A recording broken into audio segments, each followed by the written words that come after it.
கவலைகள் நீங்கணுமா இந்த துஆவை ஓதிக்கொள்ளுங்கள். அஸ்ஸலாமு அலைக்கும் வரஹ்மத்துல்லாஹி வபரகாத்துஹு.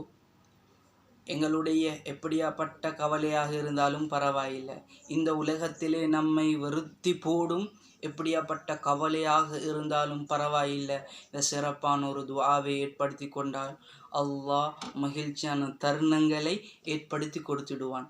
இதை எப்படியான நிலைமையில் ஓதணும் என்ற விஷயத்தையும் துஆவையும் சொல்லுறேன். அதுக்கு முன்னுக்கால இந்த விஷயத்தை நீங்களும் பார்த்து பயன் பெறுவதோட இந்த கவலைகளில் சிக்கி கொண்டு இருக்கக்கூடியவங்களுக்கு, உங்களோட குடும்பத்தில் இருக்கலாம், நண்பர்களாக இருக்கலாம், அவங்களுக்கும் இந்த விஷயத்த சொல்லி கொடுங்க.